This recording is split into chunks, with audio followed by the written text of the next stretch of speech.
Hello, hello, hello, beautiful people, and welcome back to another episode of the USL Show.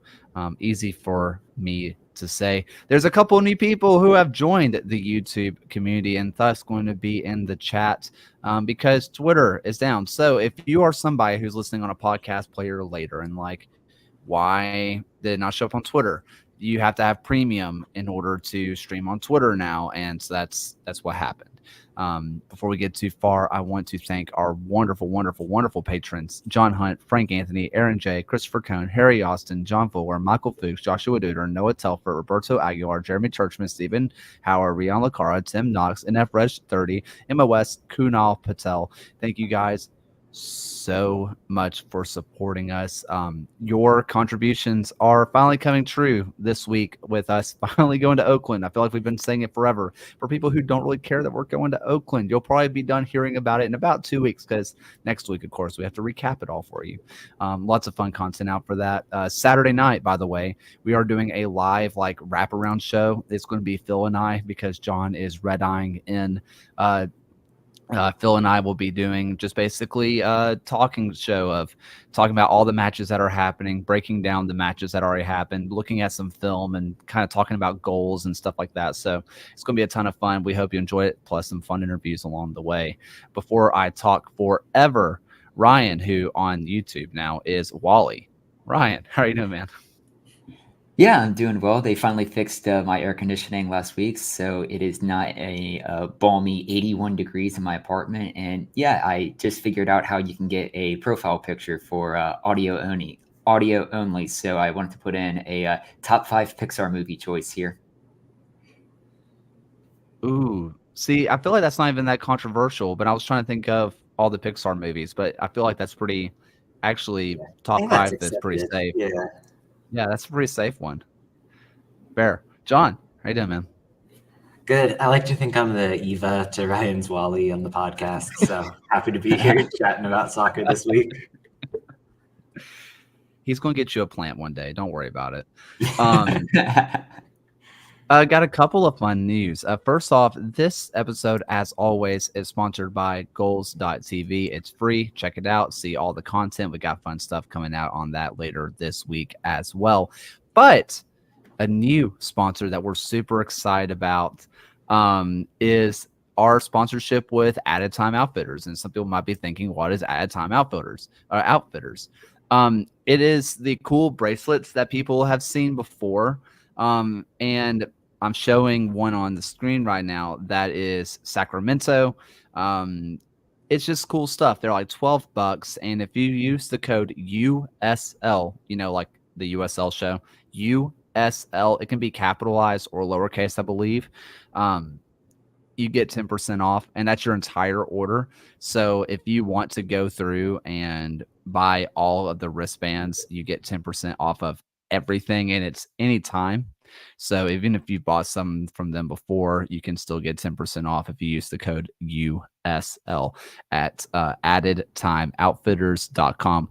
Link is in the description.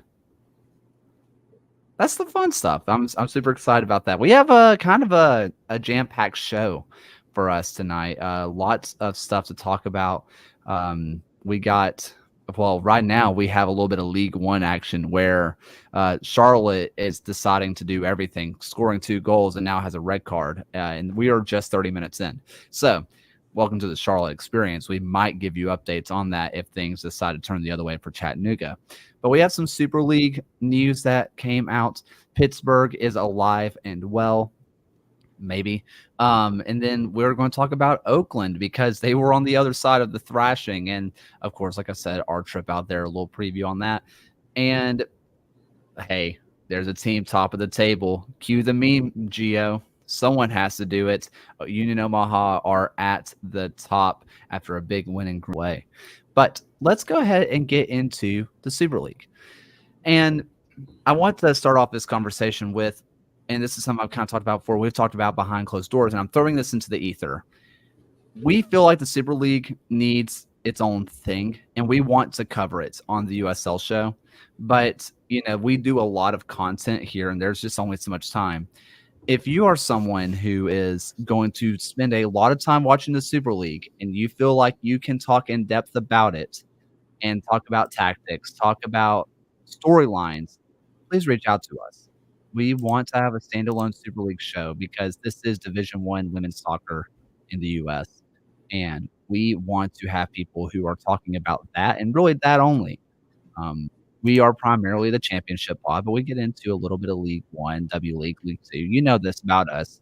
And we'll talk about Super League on here, but we think the Super League deserves its own thing. So if you're interested in collaborating with us and bringing a new Super League show to the USL Show network, let us know. Reach out to us.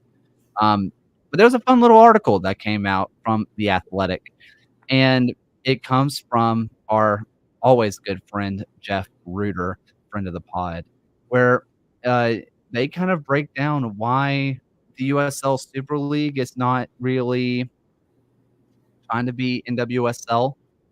And this is kind of important because just yesterday we had Dan Vaughn breaking the news of like stuff happening in the women's soccer space of MLS trying to buy up entities and whatnot. And for USL to come out and just be like, we're not kind of competing. We are just different. We are a different thing.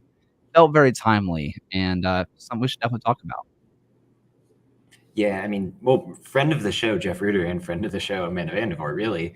But like that piece where she's kind of highlighting the fact that there are so many women and girls who are playing soccer at the youth levels, in the high school levels, working their way up the pipeline.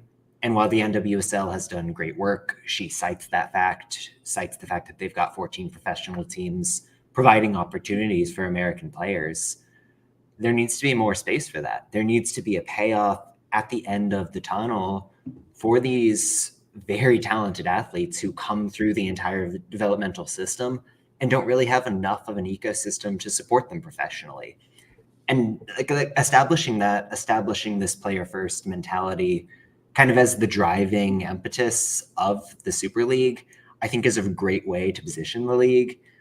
And I think the references specifically to being very supportive of the possibility of a players union is exactly what you want to hear. You never want to see the league be adversarial to players. Starting a soccer war wouldn't be bad. Vandervoort and the Super League leadership is kind of avoiding all of those pitfalls, and it makes me feel bullish about the direction things are heading. Yeah, just reading through the article, it seems like the leadership and focus of the league has the right idea in mind. Like John had mentioned, it sticks out to me that they point out that there were only 14 professional women's soccer teams in the country. And when you get down to it, that's just 356 players that you could have across the entire league. So even if all of those teams were able to have American players, it just limits the amount of opportunities you could have coming from high school into the college ranks and eventually into a professional game. And even mentioning in the article that unless you have more teams, you're going to be at risk of falling behind. And you're seeing that within this new era with Emma Hayes as the new manager of the women's national team, that it's really important that we can keep up the pace of the game here. And even then, the big thing that kind of stuck out to me was Amanda was reaching out to all of the first players being signed with each of the teams and just having a phone call and just echoing how excited those players were to be joining the league, how excited these players are to be playing for their hometowns, to be playing in these new markets. And it's just a really fun time for the league on the horizon. Yeah, there's a couple of fun things in here. I think one thing that a lot of people really stuck out to them was this idea that that teams must field at least 20 players, right? That is one thing that is kind of cool. Like they have to do it. They have to go and field that many players, which means like, hey, people are going to get playing time. They kind of broke it down, and there was there was something interesting when they talk about the pipeline of only NWSL, and this kind of goes to whether they Super League went D1 or they went D2. This doesn't really change this fact of when you have what they say is 29,959 collegiate athletes in only 364 jobs, professional jobs in the U.S. there's a lot of untapped potential just in the United States. And the idea of not only do you have to have not only do you have to have your 18, you have to field 20 players, which means you have to have at least 20 players on your roster, likely more. And it's ensuring jobs for these women who earned it. Like, there are so many good players that just go unnoticed because they weren't the like 0.001 that gets taken in the NWSL draft. Another thing, no draft in the Super League. Like, it's an open market. Anybody can get anybody. And that's one thing to talk about. There is no salary cap. As long as you have your 20 players, you can pay the players whatever you want, as long as it is above or is equal or above their minimum wage, which they said is going to be very comparable to the Super League, which makes sense because, and John, you're about to jump in. When we that talk, was the exact point I wanted to make about they're making sure that there's a salary floor for each player so that they're making a wage that matters. Like, that's giant. But yeah, continue. Well, what I was going to say is when we talked to Betsy Howell 2 years ago now, she talked about how the Super League at the time was Division II, was going to use the USL Championship CBA because they believe that equal division equals equal pay. And since they are going to be Division I, and if these minimum wages are truly comparable, then these Super League players are going to make more than the minimum wage that the championship players make, which makes sense because they're Division I. And the fact that the pay is, I guess, going to be equal in that sense is really cool. And that they are going to be paid accordingly. They are at a higher level than the USL Championship. They should be paid as such. And I love that they've taken that approach too. Yeah, and in the discussion about the roster building, there was a real focus on giving opportunities to Americans who had gone overseas and Canadians who had gone overseas too, as we've seen, who wanted to be closer to home. Like, I think that's a very smart strategy to ingratiate yourself with the women's soccer community in North America while also fielding rosters that are really good and really competitive. So, I mean, we've been nothing but praiseful about the Super League, really, and this is just more of the same, and for good reason. And not just with the timing, not to be overlooked here, is that you will have the Premier League starting their season in August, but with the Super League on Peacock as well, starting their league at the exact same time, it's just a further opportunity to kind of just grow the eyeballs for people who are going to be watching this league. Also, if you're someone who doesn't follow Amanda Vandervoort on Instagram, you definitely should, because her stories are very entertaining. She's everywhere and anywhere, like all the time. And she's kind of doing this thing where she's going around every single club. I think she was at Detroit. Oh, I'm so sorry. DC Power. And she was there and talked to the players that were in training camp. And like, she was there for their like meetings and kind of had open dialogues. And there were pictures of her just kind of at training, seeing what was up. And she's going to be, it seems like she's going to be very hands-on and trying to get a feel of what it's like on the ground level, trying to keep her pulse on it, as opposed to what we usually think of these presidents. And for good reason, a lot of these commissioners, a lot of the presidents, they just always seem to be in the ivory tower and kind of get reports from the troops on the ground, basically. But she's making an effort to go into every single clubhouse and talk to players, talk to coaches, see what the conditions are like, and it's really cool to see. 100%. So let's kind of pivot just a little bit, and let's talk about Union Omaha, top of the table. They go into Greenville, and boy, do they get a massive win. Just honestly, Greenville looked like they had zero answer for what Union Omaha was doing as they walk out with a 1-0 win. Pretty fun. It was a fun match, and one thing that was cool was the post-match photo was all the Union Omaha fans that made the trip. And it's one of those fun things in the league that if you aren't very in tune, you would not think that why would a team in the Midwest in Nebraska have beef with won just a random team in South Carolina. That doesn't seem like it makes sense. And yet there was a lot of people who made that trip, and it's fun to see rivalries very much alive in the USL, and big win for Union Omaha. Yeah, this kind of felt like the statement win you've been waiting for one of the big three in League One to get. And I think Omaha did it in a way that shut down what Greenville does best. Like, this Triumph team has been pretty unmatched in terms of the attacking quality. So much of that drives through McKinnon and Zukowski. Omaha was willing to say, hey, we're going to play with our usual shape. We're going to be very aggressive. We're not going to give you an inch, and we're going to trust the process. And they went through and did it. I thought the back three, Malone, Mastrantonio, and Milanese, was completely unbelievable. Hardly put a foot wrong. You can fault the Triumph for being a little too cautious. I thought lineup-wise, not putting Sebastian Velasquez in there from the start was probably a misstep, trying to be too defensive, if I had to guess, and it ultimately bit them. But then going the other way, what you got from Dolabella, Lagos Kunga in transition opportunities where he was just ferocious on the dribble, it seemed like Omaha knew exactly what they wanted to do. And going into Greenville, not easy to execute a game plan no matter what on a somewhat smaller pitch.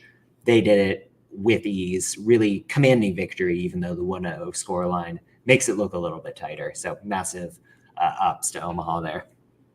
And especially so, I do at least want to give a shout out to Phil, who was the only one who picked Omaha last week in our predictions to get that one right. But Omaha have now gone 6 matches in a row unbeaten against Greenville. And this is the first time since the early part of 2023 that Greenville has gone back-to-back games against USL 1 opposition where they have been shut out. And Omaha came in with a plan. They knew what to do, and they're now still back atop the table for USL 1.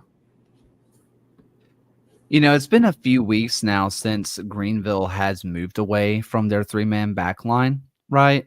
But one thing that really stood out to me, and there was a lot of fans pointed out too, but midfield Pollock felt like a bizarre choice. And it really felt like, as you were saying, John, like they were very cautious. They were very defensive from the beginning. And as much as I love Tyler Pollock, and he's really a legend of the USL. Like, if you've been around since 2016, Pollock, but Father Time has not aged him to be a midfielder. There's a reason why he was, left or right center back in a 3-back system now, not like attacking midfielder like they tried to kind of roll him out to be. It felt like a scared choice, which is bizarre for a Greenville team who hasn't played scared all year long. Yeah, and in terms of the deployment of Pollock, really no matter who was going at him for Omaha, whether it was Kunga, whether it was Isaac Bawa at the wingback spot, and you kind of saw 3 different wingbacks play over there over the course of the game, every single one of them had a real speed edge against Pollock in a way that hurt Greenville going in the other direction. And it also meant that you had McKinnon playing on the right, which he's capable of doing, but it's not where he's played at his best moments in 2024. And I understand you want to throw a curveball in a certain way. You don't want to just stick to the format when you're playing a team like Omaha, but it felt like it was a little bit too cute in a way that hurt them in the end. We kind of mentioned Pedro Dolabella, and I thought the way that they used him was very interesting as well. This is something that totally doesn't matter, but I'm someone who is like number snob, right? Like whatever number you wear feels like it should matter. And when you see a number 9 playing that deep, it just feels like, okay, is there a reason why you're putting your striker back there? And that's not really how he was used, but he was really causing havoc in that midfield area, making those late runs and really putting pressure on this Greenville team, despite the fact that possession was not in Omaha's favor. And possession doesn't really mean anything besides how you decide to play the ball. But it felt like when Omaha did have the ball, they were really coming at them. And Dolabella was one of the primary reasons why it felt like they were able to put Greenville on the back foot every time they had possession. You must have really hated Clint Dempsey wearing number 2 at Fulham. I did not like it. It drove me nuts. Someone that really drove me. Someone that drove me crazy. Ryan James wearing the 7 as a fullback drove me insane. Wonderful human, horrible number. Why? But I do think it should be at least shouted out for Dolabello, who I think through 14 games this year has contributed 12 goals to Omaha's attack this year across goals and assists for League One Cup and league play. So it's just been a focal point for their team. Yeah, and the give and take he had with PC in that midfield where, I mean, PC, he's a name brand in the USL for many of the same reasons as Pollock. He's been around the block. He's got a reputation for being quite physical, quite passionate on the pitch. You've got him kind of sitting in as the number 6, and that liberates Dolabella to do what he does best in the midfield. Like you said, making those late runs, causing havoc around the area. I mean, the goal he got, kind of a scruffy play off a throw-in, but pretty much like on brand for why he kind of has that sixth sense, that instinct to come up with the big plays that win this team points. I have this is something that totally doesn't matter, but I'm just going to ask anyway. How old do you think PC is? He's only like 30, right? Just turned 30. That blows my mind. I mean, I remember this guy signing for the Fort Lauderdale Strikers in the NASL. That feels like a lifetime ago. Follow up. Tyler Pollock. How old do you think he is? He looks old. Like, it's the bald head and the beard. I'm going to say like 35. 32. Okay. Good for them. Ageless wonders. Good for them. All right. Let's kind of move on talking about several USL legends to some others. And let's talk about the beatdown that Pittsburgh finally broke through and put on Oakland Roots. Listen, Pittsburgh looked like they were coming. Hey, we had 2 weeks in a row of answering who's going to score goals for the Riverhounds. And as it turns out, Bob Lilly told us to shut our mouths, that he had everybody that he ever needed. Because let's see, we got Junior Etu, we got Suber, and then Etu got, I think it was a brace, right? And then Mertz gets his penalty for the second goal of the game, and it was a 5-0 win. And Oakland kind of walks away with their tail between their legs, because biggest loss in club history, I'm fairly certain. And Pittsburgh finally looks like they got a monkey off their back that just could not shake for this entire year. No, and in many ways it was coming for Pittsburgh. Like, they weren't going to have the worst finishing luck in history for the entirety of the season. I do think that Oakland, barely got off the bus, so to speak. There were so many opportunities where Pittsburgh just got in behind. There wasn't any tracking from the midfield getting back. I thought Brian Tamakas had a mare of a game at right back. And that's a spot that's competitive now because of the way that Memo Diaz and Justin Rasmussen have held down the fullback spots, despite the fact that Tamakas is kind of one of the better players on the Salvadoran national team. He might get benched for his club, and for good reason. Both of those Etu chances, the penalty concession came down his side. And sure, you're hoping that Cedeno or Rodriguez is going to get back and try to kind of help him out. You got to do better in those one-on-one situations. And credit to Pittsburgh. I mean, the lineup choice from Bob Lilly was quite bold to bench Forbes and Griffin from the get-go. Ultimately, it gave them that Sample Walty pivot, and it let Mertz finally get back into the center of the park and link play between the lines. That mattered a lot for them. But yeah, the finishing, the lineup choices, and a pretty flat performance from Oakland really made this one kind of the standout result of the weekend. Yeah, I think this was a match that Pittsburgh sorely needed. I mean, they went 6 games in a row without finding the back of the net, an equivalent of an entire Godfather trilogy without scoring. And to come out with a performance of doing 5 goals and to put it past 5 goals against a very good Western Conference opponent is huge for them. This is their largest scoreline victory since September 2021. And Pittsburgh still remains kind of on the outside looking in for the playoff picture. But had they lost this match, I feel like you would still be looking at a team who is going to be further down the Eastern Conference table and kind of with a more distant hope at going into the playoffs. But I think my interest was going to be with how does Oakland kind of respond to this sort of match? I mean, Kaylor, you had mentioned it. It's their largest ever defeat in club history. And then when you're going into a Derby Day weekend against Sacramento on national TV, you really need a performance, and you certainly don't want to have a repeat of this moment. So, you kind of talk about Forbes, and he ends up getting his goal. But the one player that I think I'm really interested in is going to be, Danny Griffin. I lost it now, got it again. Sure. How do you don't leave him out of the team, right? And earlier this year, we saw Bob Lilly try to use Griffin as the center back who could bring the ball up and break lines later. Is there a world where a guy, and I don't want to just throw out a name, but I'm just trying to think of not necessarily a weak link necessarily, but someone like Griffin coming in for a Biasi. Could you see, because it feels like leaving Griffin out of the 11 feels like a mistake, despite when he leaves, suddenly they got this emphatic win, but leaving him off of the starting lineup feels forest through the trees a little bit. And he wasn't in the squad either of the past 2 weeks. I don't think Pittsburgh is a team that puts out any injury reports. I would assume that someone like Danny Griffin is just injured because, that's crazy if not.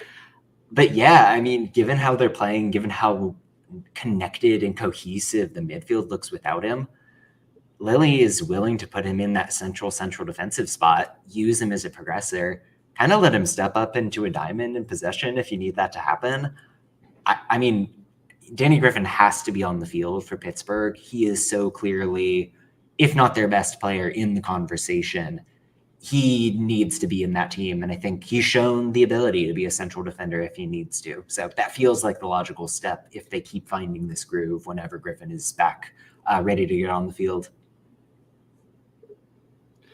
Also, Kenny Forbes getting a goal just kind of makes me happy. I thought we were going to go a year without it, and then it really felt like it was going to be the end of, that whole thing. Nope. Listen, Forbes to Liverpool is still on the table. It can still happen. Take him over, win the Europa. Go on, Bob Lilly. For Oakland, we're going to talk about Oakland versus Sacramento at the very end. But, I kind of want to talk about them just a little bit more. You have 5 goals scored on you, but in all reality, you look at Neville Hackshaw and you look at Camden Riley, and weirdly enough, it almost felt like you couldn't blame them too much for a lot of the goals. And it's bizarre because you look at your center backs and you say, if we concede 5, it's your goalkeeper, your 2 center backs, and that's whose fault it is. But it really felt like those were the 3 that you couldn't really blame, other than taking out a right back and putting someone else in. Is there anything else to really try to get a result against Sacramento at home? I mean, quietly, Paul Blanchett had a terrible game. There was the goal where he pretty much just was juggling in front of net and let the ball slip out. Yeah.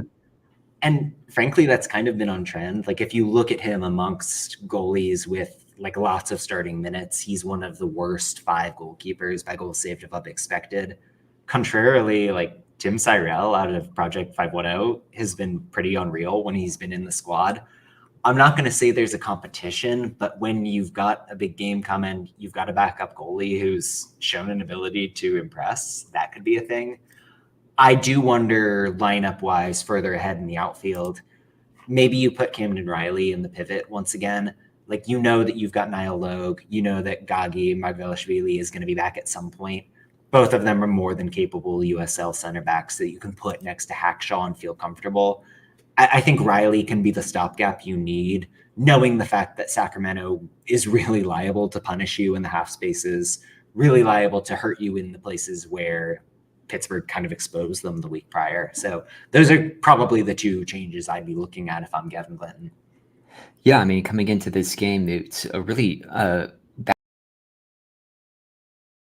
1-0 victory against Louisville entering this match. But I think what's going to be crucial for the Roots coming up soon is that they don't let these results compound. If you look back through the entire club's history, on only 4 occasions have they conceded 3 goals or more in a match and then came back and won their very next match. Oftentimes, they wouldn't be able to pick up that result after conceding 3 goals immediately following. So they really can't let this spiral, especially with Sacramento being able to surpass them in the table if they get a result this weekend in Oakland. Let's move on and let's go down to the Magic City, where Birmingham gets a 2-1 win over Colorado Springs. After going down early, they get 2 good goals, one at the end of the first half and one at the very end of the match. Really, I think John used the best word for it. Very chessy match, right? Where it just felt like just lots of little pieces being moved around to see what kind of eventually fits. And Tommy Stone ends up getting the last laugh with the Stefano Pino goal at the end. Yeah, excited to get your take in a minute on it. But I mean, Colorado Springs looked pretty rampant for the first 15, 20 minutes of the game. And they really made the bold call of Malik Foster is going to start this game on the bench. They looked no worse off for it. I thought the way that Fieldberg and Zandy were operating in that midfield specifically, very fluid, very flexible, finding space between the lines. We've also seen this growth from Ronaldo Damas, where he's a lot more willing to move around, a lot more willing to probe. He's somebody who I've been critical of in the past because he'll give you the goals in the box. He can poach over the top, but you've not seen that involvement in build. You've not seen those kind of supporting runs that open up space in behind for teammates. That's pretty much how it happened with the first concession, right? Like he's dropping a little deeper. Zach Zandy's going to get in behind. That creates a goal. And then the Legion, I mean, they stepped up their game. I suspect we're going to get some Jake Roof talk, but I thought he was incredible on the right side of the midfield there, or the right center, whatever you want to call it. But the Legion, they played their game. They worked the system. Kobe Hernandez-Foster really stepped up as a passer in that second half. I do think Colorado Springs taking off Speedy Williams was a big deal just because what he does in the defensive midfield is so key to controlling the match. And it gave Birmingham the foothold they needed to do more useful things in possession, get into the area.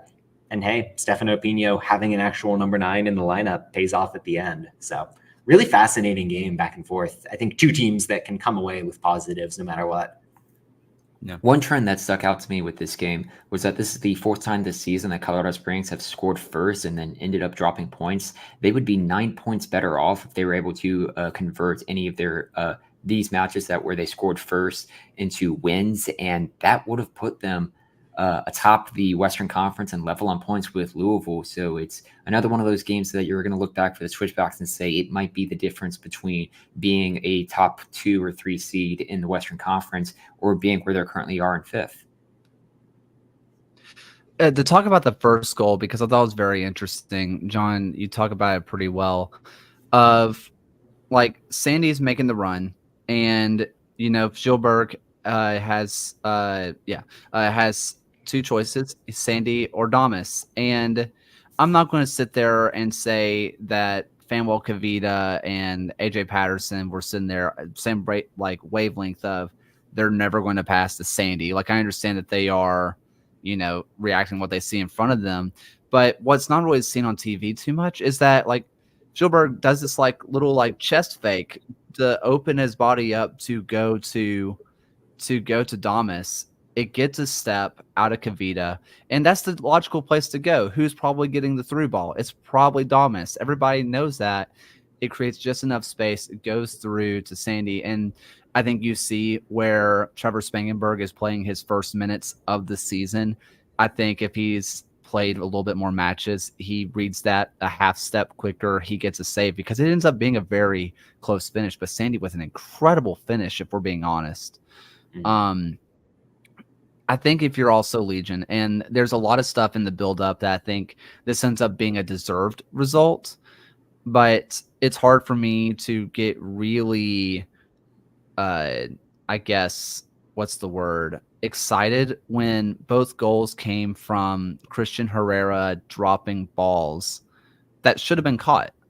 Both of them, it looked like he was shocked that the ball made it to him.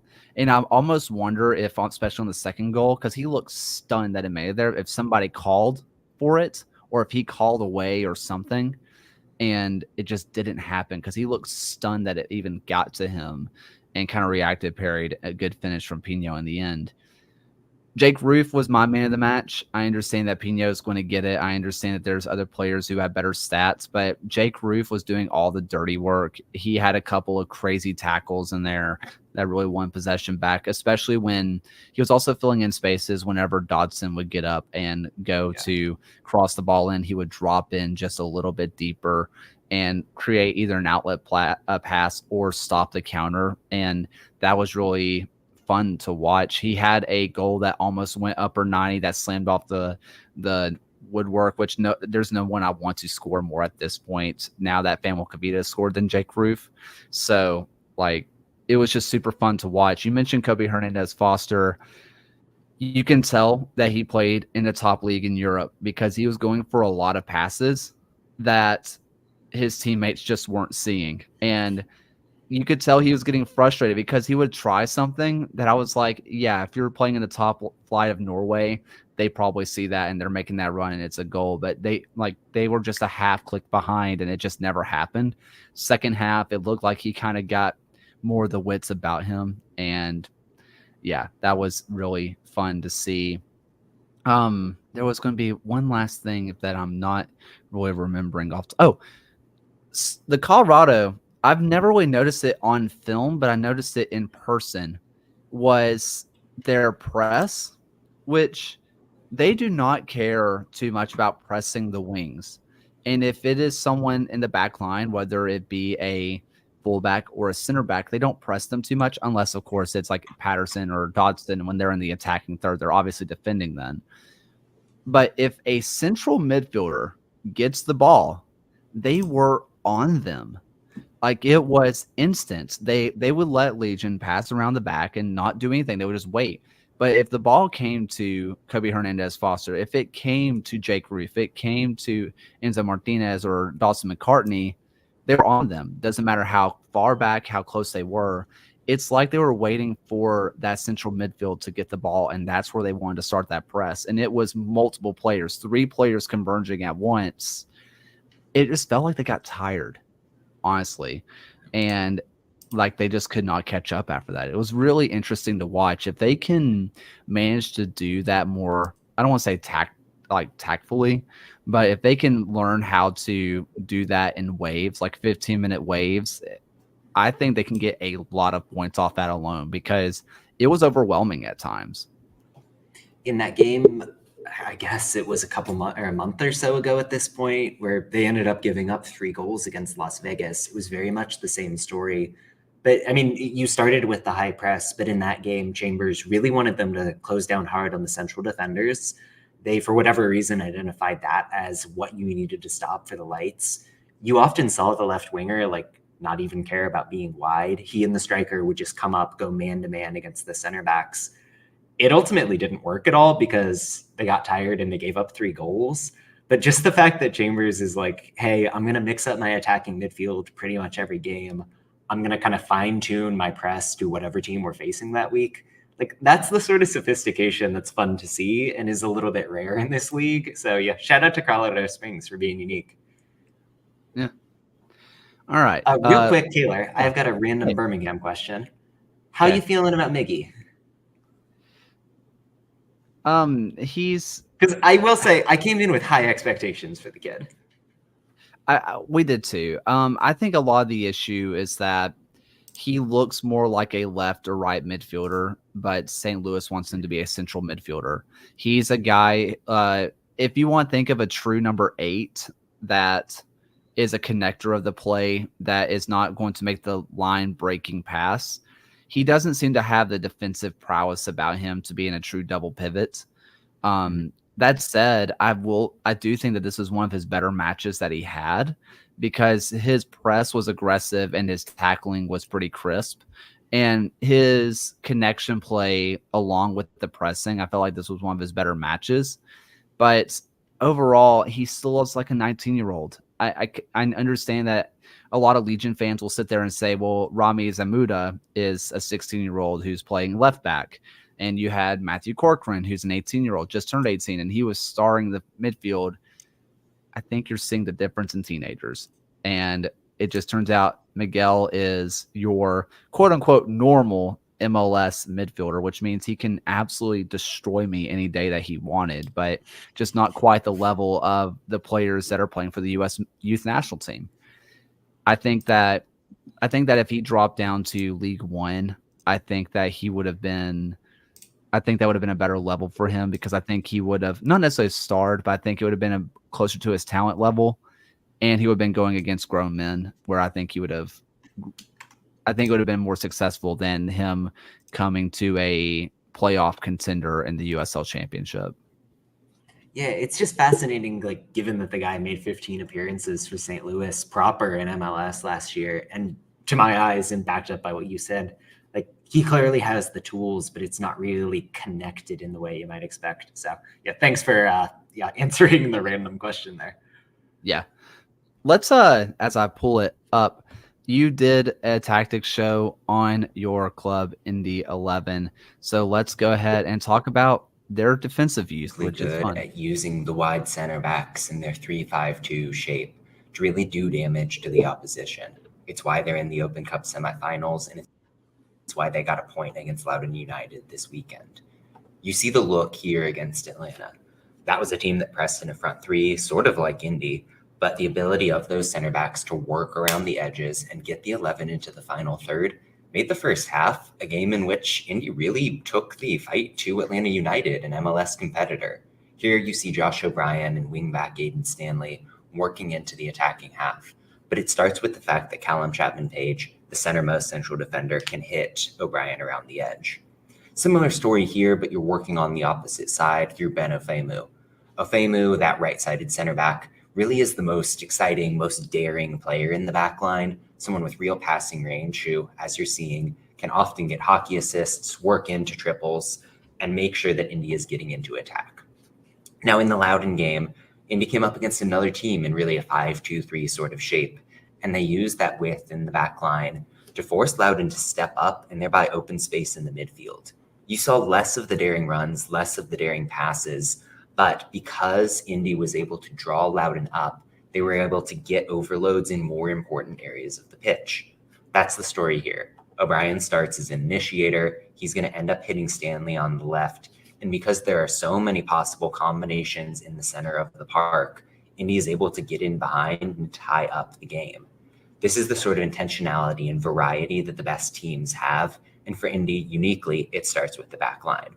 I do need to shout out the defensive quality as well. You're going to see all three players doing their job really excellently here from the Atlanta game. Particularly note Chapman-Page and Ofemu. When Chapman-Page steps up there to contest the shot, Ofemu ends up kind of filling in that central role as the play develops, and Atlanta is never really able to do what they need to do to penetrate. It's a very good sequence, and it's emblematic of why Indy 11 is so dangerous this season. Floor is yours, John. Yeah, I mean, we talked about the cup set against Atlanta a little bit last week. I do think the Loudoun game was a stiff challenge, right? You're coming on short rest. You're using a pretty much unchanged lineup and relying on those guys to give it their all against one of the hottest teams in the entire USL.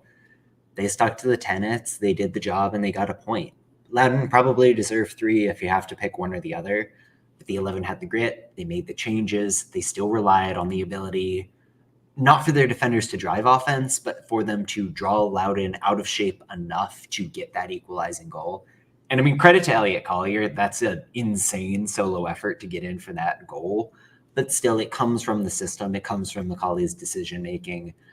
It's the sort of consistency and philosophy that makes a good team good. And it's why I think I'm trusting Indy to be a real contender when it's all said and done. I think what's going to be really interesting is Indy 11 coming up this week against Tampa Bay at home. Those are two teams who are currently third and fourth in the Eastern Conference right now, with the winner very much putting a strong hold on a home playoff game. But very much credit to Loudoun United, who are riding a 7-match unbeaten run. It's currently their longest unbeaten run in club history, and it continues to grow. And I really think it's something that we've seen kind of turn a corner. Even though Loudoun United is just 4 points above a playoff line, they currently have a better goal differential than everyone except the current top 3 of the Eastern Conference right now. And I think this is going to be a team that I would honestly expect to be in the postseason at this point. What will be rather fun is everyone's favorite Loudoun United fixture of the season is their summer camp game coming up next time out with an 11 a.m. kickoff against the defending Eastern Conference champions. I love this kick. I love it so much. It's ridiculous. They were advertising something, and it was like a water gun fight. It was something absolutely frivolous for these kids who are going to be at that game. And I just cannot wait for every aspect of this. Why isn't the summer camp game their annual game against Las Vegas? I like the fact that they're making Charleston play that. Charleston's been on national TV like 4 straight weeks, and then they get to play at 11 a.m. in Loudoun. Listen, I'm just looking forward to the screaming kids. It's so exciting. One thing I have on the Indy just kind of tactics talk is it feels like Schultz is obviously GK1 at this point, and I think part of the reason you can trust your backline to make moves is because you're not afraid of a chance coming in on net. You can trust your backline to do something courageous, do something kind of wild. And like Benefemu, who we talked about, who made our all, USL show team, best 11, the reason you can trust him to be such a ball carrier is because if he gets caught out, you still have Schultz behind. And I think that's really important. And I think that's really transformed how this team really plays. He was cooking to an unseen degree in that second half against Atlanta. Like, he was out of his mind good. Before we get into some predictions, we do have our voicemail of the week. This is going to be the one that we got last week that we need to get on top of. This one's quite interesting, quite thought-provoking. It's been a conversation we've had before, but it's not Pittsburgh. We don't have to talk about Pittsburgh and strikers again, I promise. But it should be an interesting conversation. So let's get into this one, maybe. Okay, here we go. Hey, nerds. Long-time listener, first-time caller. Not a controversial opinion by any means, but the USL corporate office needs to fix the way they allocate territories for Championship and League One. They need to allow overlap. They need to make territories in dense suburban and urban areas smaller, or they need to have those areas get smaller over time. If a team hasn't secured a territory in 10 years, they're not going to make it smaller. All right, that's it. See you tonight.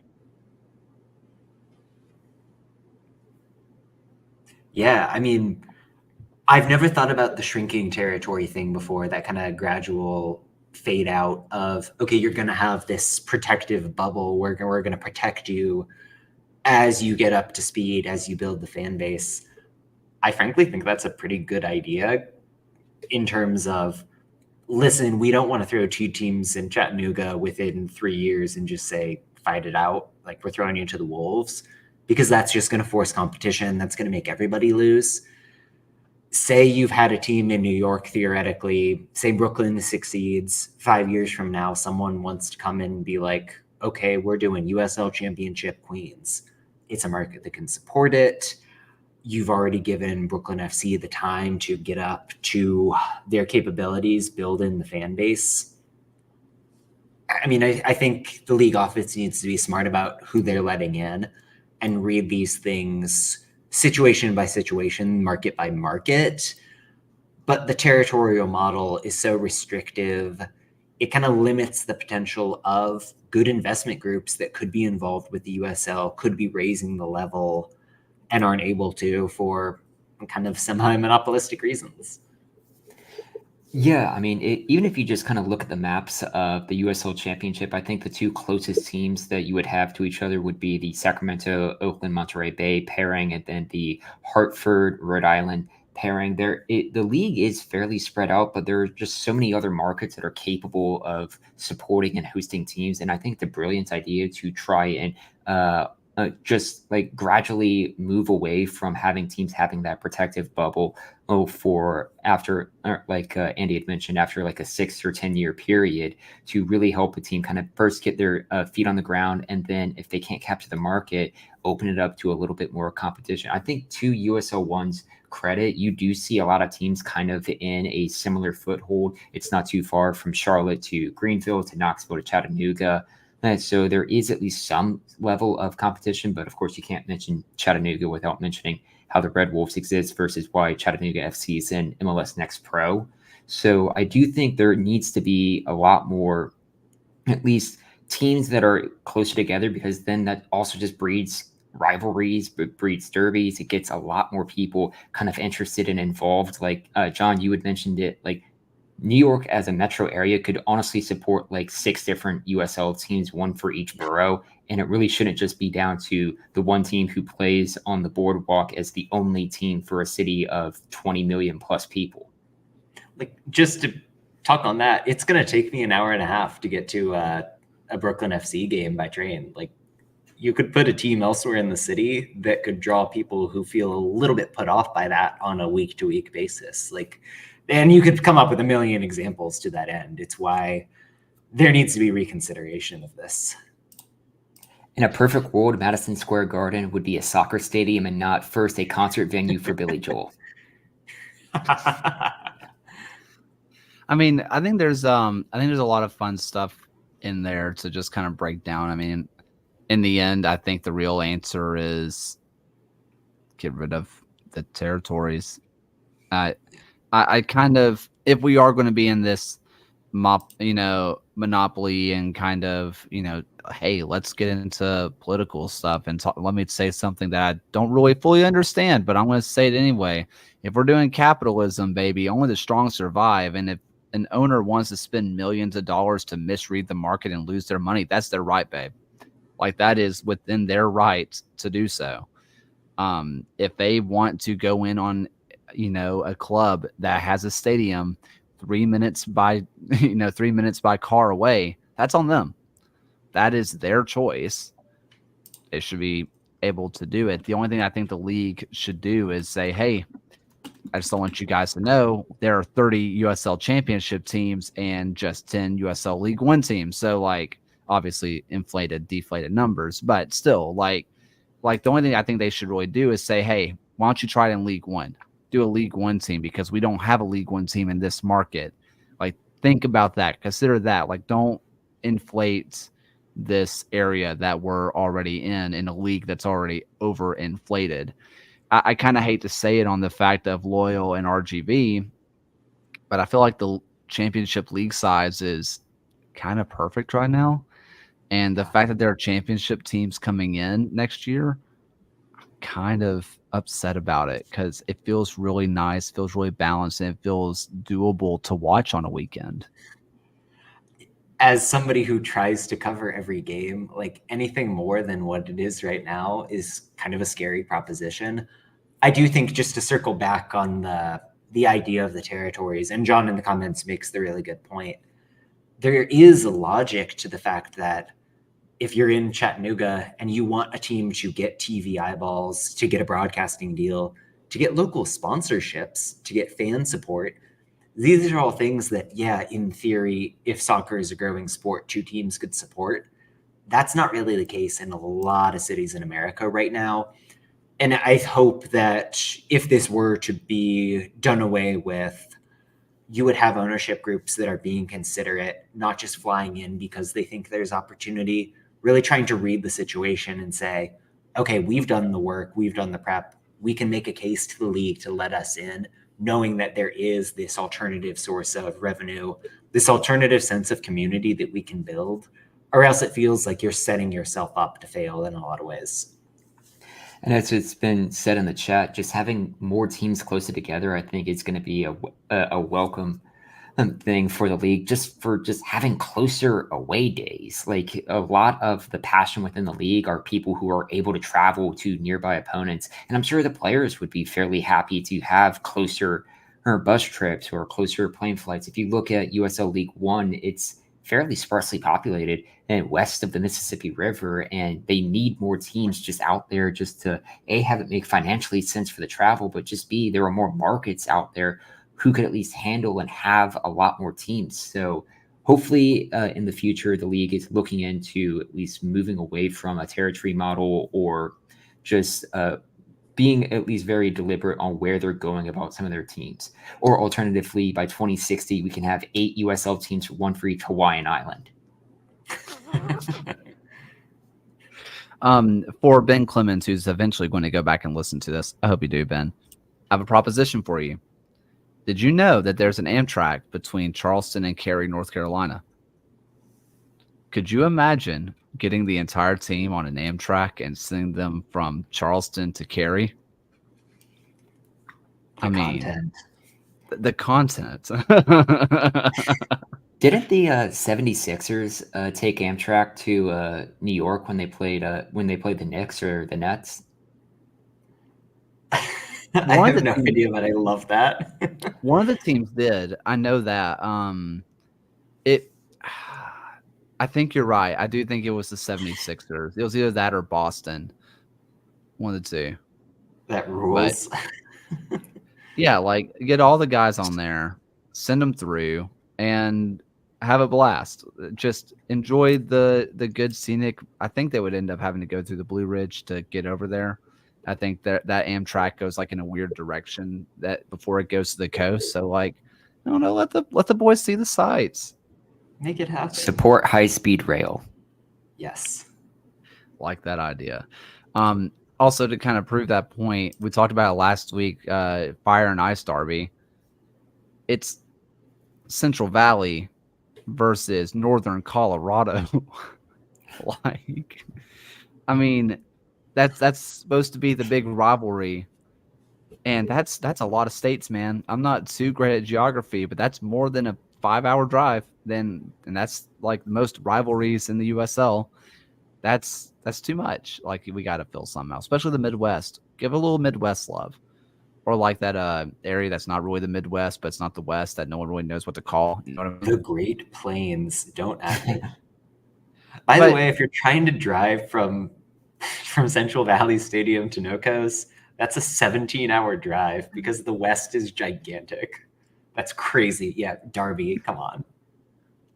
But Fire and Ice sounds like the condom. Come on, it's funny. Fair. I mean, that's an equivalent derby of having someone from Portugal have to play someone in Finland. Huge. That is a great pull of mileage right there. All right. I kind of want to hit a couple of topics before we hit the predictions. I said we were going to move on, but some fast. Tim Howard going to Houston to join the ownership. Just objectively hilarious. It's crazy that Memphis, I mean, you bring in Caleb Patterson-Sewell, who, he's a former goalkeeper, sporting director now, doing a better job than the other former goalkeeper, sporting director. Let Tim Howard cook. I mean, if the guy wants to invest in the Dynamo, Godspeed. But it's everything about his post-playing career is just weird. He's investing alongside James Harden. Harden, yeah. Except I feel like James Harden actually cares about his investment. I'm gonna be honest. Harden kind of reps the Dynamo more often than you'd think, which is super cool. When's the last time you saw Tim Howard rep a 901 shirt besides when he was getting scored on? I don't think he knew he had that job for the last 2 years. Like Stan Kroenke and owning Colorado Rapids. Yeah. Another Tim Howard team, actually. Yeah. Yeah, I just bizarre. Also, the way I'm understanding, they were like, because some people were like, how did Tim Howard have $700 million? valuations are not real in MLS. It's more or less of he bought a percentage of the share, and if you extrapolate that into what Forbes thinks that MLS teams are worth, he could sell it for $700 million. But in all reality, he did not buy in for anywhere close to that. If we're throwing out the idea that Tim Howard and Oprah are in the same tax bracket, absolutely not. Yeah, that's preposterous if anyone thinks he has $700 million. Like, come on. To be a minority owner? Yeah. If he bought in for $700 million, for him to be a minority owner, assuming the other owner has 100%, that would mean the club is what? Just above $1.4 billion? Am I doing math right? At a minimum, yeah. And if you look at just his career gross earnings adjusted for inflation, it's just a little under 19 million that he made across his entire playing career. He went all in on GameStop. He's living in the stadium now in Houston. Oh, man. All right. Let's get into some predictions. Why don't we? First things first, let's talk about Birmingham, Rhode Island, national television, CBS Sports Network. They've been really hyping it up. National television. Well, this is true. But it's going to be a big match. A lot of former Birmingham people come back to Birmingham for the first time. Now, whether they're all healthy or not, that's another story. But if you are looking for the content, former friend of the pod, I think he's still a friend of the pod. I don't know why I said former, but he was on the show. Cano Smith, former Legion assistant coach, took with him as of recently Zach Harivo up there, J. Williams, Colin Smith, Gabriel Alves, and there was somebody else, and I'm forgetting about them now. Oh, no. Is that it? Is that 4? JJ, Zach, Gabriel Alves, Colin. Yeah, we got there. You said it. You had it. Yeah. Yeah. Plus, now I remember. Plus Birmingham native Clay Holstad, who grew up 15 minutes from the Legion training ground. So, like, lots of homecomings, lots of reunions. And this one, Rhode Island, looks like they kind of figured it out, even though they started to kind of blow it against Miami, but also they were up 3-0 on Miami with 70 minutes into the match. That they just looked like they were like, lads, it's Miami. Meanwhile, like we said, Birmingham gets a big win. It's supposed to be a decent sized crowd if the Storms hold off. Who walks away with the points, if anyone? John. Yeah, I mean, I have these teams splitting points in the end. Two teams that I kind of think are battling out in that like second tier. You're not quite going to get to home field advantage, but you feel like a pretty safe lock for a playoff spot. On the field, I don't know. I think Birmingham can be a bit mercurial. I'm interested to see how their pressing system adjusts against a Rhode Island team that's not afraid just to lump it over a press, kind of be physical, overload the half spaces, try to win those knockdowns further upfield. Really a pretty interesting clash of styles here. So going draw, but could see it going either way. Yeah, I went with the draw on this one as well. Since the last time Rhode Island has been shut out, they've scored 16 goals across 5 games, and shockingly, they still have a negative goal differential on the season with that. But I think despite the 5 games unbeaten that Rhode Island are on, it's still a very tough place to go into for Birmingham. So I have this one being a draw. I'm taking Rhode Island. Honestly, I think that Rhode Island's going to score 2. The way that they've been doing this, like kind of counterattacking, bring on the pressure kind of game. I feel like the wing backs for Legion of AJ Patterson or Derek Dodson, one of them are going to get caught out trying to make something happen. And I think with what JJ has done in kind of hold up play and being able to play it to Dequa or whomever is making that run on the wings, I feel like they're going to be able to catch Legion out. I don't know if Legion has 2 goals in them in this game, especially if Rhode Island decides to pack the box. I think it's a 2-1 win to Rhode Island. Unfortunately, I would love to be wrong and every single Legion player tell me that I'm an idiot. Please do. Please prove me wrong. Next up, Indy versus Tampa Bay. We talked about Indy already, but Tampa Bay, they're here. And John, your tweet about Cal Jennings almost got you kicked off of Twitter, but it's fine. Who you got in this one? I mean, Tampa Bay looked so controlled in that win over Orange County. Like, it was a very vintage Rowdy's performance in terms of Lewis Hilton controlling things almost behind the midfield line and forcing a defensive reaction. The way you're able to get into Jennings and Arteaga over the top, you got those late arrivals from the wingbacks to punctuate the attack. It felt pretty easy for them. That's not going to be the case in Indy. An Indy team that's a little bit more pragmatic, as we talked about, they know how to use their central defenders, know how to really force you back because of the threat they provide. I've got the 11 winning this one, and I think it's going to be a statement coming off of the Loudoun and Atlanta results saying, okay, we're back in action. We're going to get our form back together in the league. Really try to round it up as we head into the semifinal game and at the end of next month.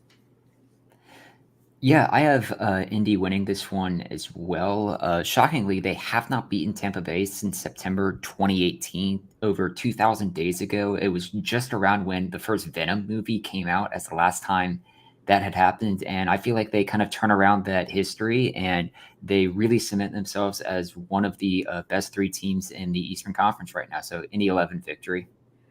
That's crazy. I think that was Indy's first year in the USL. They were playing at Lucas Oil. That's psycho. Yeah. Elliot Collier scored in that game because time is a flat circle. It always is. I am also going to take Indy. I just really love what they're doing, man. I think what they're doing in building up from the back, I think it's enough to catch. Like I said, I think it's going to be enough to catch Tampa Bay out. I think they might get pushed up a little far. And Tampa Bay, who's looked leaky at times in the back line, I feel like Indy can take advantage of that. Next real up, quick, going back to this, Guinzotti starting at striker for Tampa Bay in that game, and Juan Guerra, unused substitute on the Indy bench. Love to see it. Golly. Let's go ahead and go to Jaeger. Let's talk a little bit about the Jaeger, and I'm not talking about the anime fridge from Central Valley Fuego. Let's go ahead and go Northern Colorado versus Omaha. We've already talked about Omaha today, but Northern Colorado, seriously, like Rendon has just showed up and was like, I don't stop scoring. I refuse to stop being the best player in the league. I'm just going to win games on my back, and the rest of the team's doing pretty well right now too. It's NOCO at home. Do you have Omaha winning it? I do, because I think I'm starting to have some cracks in my belief in NOCO as of late. Now, the game against Knoxville was kind of an illusion because Northern Colorado did their thing.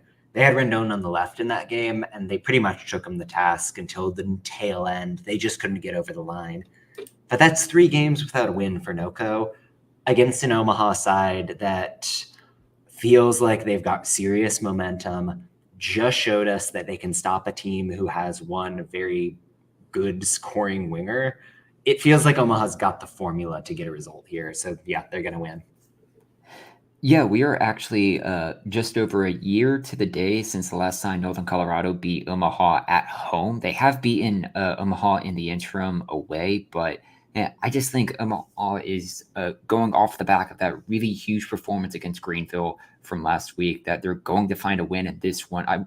2/3 of the all-time meetings between these clubs have seen both teams to score, so this could be a rather high-scoring fixture, but Omaha wins and takes the table lead atop their group in the Jägermeister Cup. I'm taking NOCO, and honestly, it comes down to the fact that it's at home. I think that these are going to be 2 teams that are going to be pretty even deadlock. It seems like a match that's going to go 1-1 into penalties, and it's hard for me not to give penalties to the home team. It just feels like just kind of how it goes. I think if it was in the league, if it was in League One, it would be a lock for a draw for me. But since it is Jägermeister, someone has to take the shot at glory, and I am going to go with Northern Colorado. Next up, we have Richmond versus Greenville. Richmond, who, again, we've kind of talked about it. They seem like they're figuring it out. It feels like things just look a little bit more holistic for the club. Meanwhile, we talk about Greenville. Frankly, like we said, played scared versus Omaha. Are they going to come out against Richmond and see this is a team who put blood in the water earlier this year, or are they going to see, well, Terzaghi out there and kind of do, a little bit more back foot Greenville? This is my lock for the week. Like, Greenville's just not going to lose 3 straight games in all competitions. This is too good a team to do that, especially against a Richmond side that within 10 minutes of their last game against Chattanooga had given Rapapa Mensa a brace. Richmond doesn't have the connectivity. They don't quite have the shape nailed down. Getting some of their better players back has almost created this conundrum where they don't quite know what they want to do system-wise. So, I think the Triumph come away with a pretty resounding win. Wouldn't be surprised to see them kind of run up the goals. So, yeah, sorry, kickers, but Triumph taking it. Yeah, I've picked Greenville in this one as well. You have Greenville still atop their group here, but if you look at this game at City Stadium, the Kickers haven't beaten Greenville at home since August 2020, just before Tenet was in theaters. But I still think I echo what John is going to say, that you just can't Greenville is not going to go down 3 games in a row here. And I think having the opportunity to put a 5-point gap on Richmond in their own table group for the Jägermeister Cup is just too good of an opportunity to pass up. So I have Greenville winning. I'm also going Greenville.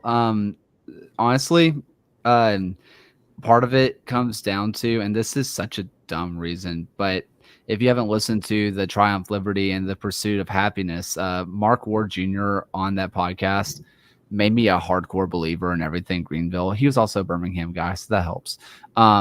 He was at UAB. So nice. Yeah, he's so nice, and he's the best. So I think a lot of that comes down to just me being bought into the hype, but it also just, there's no way Greenville comes out flat after being just manhandled by Omaha, right? It just feels like they're going to have to get some kind of redemption. So I am going to take Greenville. And last but not least, the CBS match of the week and the USL show match of the week, baby. We are going to be there pregame, postgame. We're going to be having some stuff at training and a lot of content coming out along the way. So check out this space. If you want to see all the stuff live, it'll go up on podcast players and other videos later. But you want to check it out live, go to the YouTube channel, youtube.com/the USL show to see all the live stuff. Can Oakland get it done at home? Can they repeat a 3-2 magic win where Sacramento started to claw it back, but too little too late? Sorry about it, Sacramento. You were dominated at home. Or does Sacramento repay the favor on the away fixture, much like they did versus Orange County earlier this year? Sorry, Andy King. Yeah, I mean, such a fascinating matchup, right? The first game between these two teams started so strongly in the Roots' favor, and there was a strong recovery from Sacramento. But we're looking at a Sacramento team that has really not found their form since then, arguably. I think what was fascinating in the game against North Carolina that they played last weekend was that they were resting some players because they just came off the Open Cup match. But Jonathan Ricketts had an immense game at right wing back. And when push came to shove late in the match, Mark Briggs decided, I'm putting Ricketts on the left, I'm putting Gurr on the right, and they dominated possession. For the first time in a long while, they felt like they had a two-sided threat that really was asking questions. If they put Ricketts on the left, he's going to eat Tamakas alive unless the Roots have a response. I think a lot of this comes down to how bold does Briggs want to be, how free does he let this team play, versus the adjustment that Glidden puts in to make sure that Oakland can get back to the form that had really pushed them high up the table. I've got this game ending in a draw, but I'm just so excited to see it in action, so excited to see what they come up with. What's interesting for Sacramento entering this match for me is that this is the first time since the tail end of the 2022 season that they've gone just one win in 5 games in a row, which is just really unheard of for a very consistent Sacramento team that we're always used to seeing atop the Western Conference. When they came to Oakland at September 2023 last year, that was the first time they had ever won a match in Oakland, given how both these teams have shared a league for a while. That's just really intriguing. I have this game down as a draw as well, but I really think if I had to pick a winner, Sacramento, I think, gets revenge for their earlier defeat from the year, but I have it as a draw. I'm gonna be honest. I'm a pandering SOB, man. We're going to Oakland. It's in Oakland. It's about to be sold out. I believe in the magic up the roots. Like, seriously though, in all reality, it's going to be a sold out crowd. And I think that wall of humans, and I know there's going to be a large contingency of Sacramento Republic fans, but that wall of humans, the hype that's going to come with it, just everything that the Roots are about, of, you know, what they do with the community, and the community loves them back. I understand that Sacramento's used to playing in front of 10, 11, 12,000 people and getting above 20,000 on if you play at the right stadium. Like, they do that stuff. This feels a little bit different. I also feel like, weirdly enough, getting your teeth kicked in 5-0 is easier to wash away and just say, fellas, we sucked. Let's not do that next week. And I feel like that's easier to wash away than a close loss. I'm taking Oakland. I'm fully in on the pandering, and also I just believe. I'm believing in the magic. Also, I was told that I might get mimosas that morning, so like I might be feeling the juice a little bit. I don't know. Getting off the plane and immediately getting some mimosas. Let's go. So that is all the predictions. Do we have any USL thoughts for the night? I mean, just going to echo, like, turn on the CBS broadcast. Make sure you're tuning in before and after to what the USL show's putting down. It's going to be great. I can't believe I'm flying to California to do a live show. That's crazy. But yeah, I'm just super excited. Yeah, safe travels to both of you guys. I wish I was able to make it work with my work schedule, but definitely going to be tuning in here, and it's going to be a lot of fun for you guys. Yeah, appreciate it. So stoked.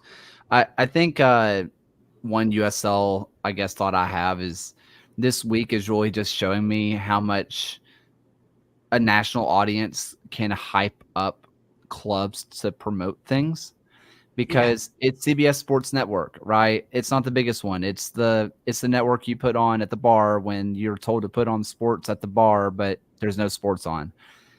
And like, I'm seeing in Birmingham, they're like, come out. It's a national audience. They are hyping it up. And if your club has not gotten the CBS Sports Network or the CBS proper game at home yet, if and when they do, you're going to see a publicity push like nobody's business come out from your clubs, because while we see the numbers that come out that don't look huge compared to other ratings that come out, those are game-changing numbers for these clubs. So that one's pretty exciting. I haven't uttered the word electric in about 2 years. I've been real quiet since that video dropped, let me tell you. Real quick on the national TV thing. When I was able to talk to some of the league officials when they announced the deal in the offseason, they've made that the goal. Every single team in League One in the championship is going to get a national TV game at some point this year, because they want the clubs to have that runway to hype things up in the community. Like, that's exactly what you want to see. So yeah, just love everything about Birmingham getting that platform tomorrow. It's also just all the other clubs too that come along. Like, seriously, how many teams, and we talked about this, and I don't want to run too long and ramble, how many people discovered for the first time what Richmond is in the soccer sphere? Like, Richmond put on a show that they put on every single week.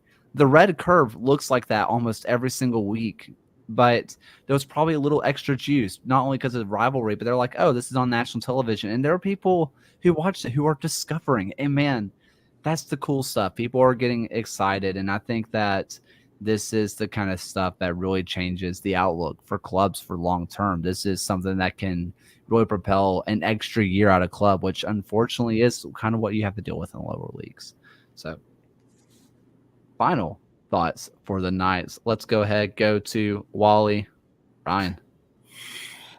Yeah, so they're doing a lot of construction around my neighborhood here in South Bend, and it's made me alter my route to work every morning, which just it really threw me for a loop this morning that the usual pathway that I typically take to the train station was blocked off. So I now had to like take a detour, and it just like it really kind of threw me off my game this morning. So that'll be a fun kind of month ahead of having to take new routes to the train station. But it passes by a Krispy Kreme every morning, which will be too tempting. You know, there's always I saw a picture, like a meme of it earlier today, or maybe it was yesterday, but like there's something so refreshing about a new route home and stopping at a different gas station on the way home. So maybe this is a new way to spice up your life just a little bit. True. John, how about you, man? Yeah, I've been binging a ton of Nick Cage movies lately just because that's fun. Went and saw his new one, which is called Long Legs. It's a horror movie. It's supposed to be like the scariest thing you've ever seen. Didn't really think it was, and I'm somebody who is scared at like the drop of a hat. But yeah, I just love kind of having an insane man in my life, just kind of kicking back and watching somebody be really weird for 2 hours at a chunk of time. I think that's fun. Let me tell you, those scary. I don't do scary movies, but it's not even like I really get scared. I just don't like that anxious feeling, man. That's not. I'm not about it. So, Who needs it? I mean, yeah. Kind of what we've been binging. We've gotten back into the Friends kick.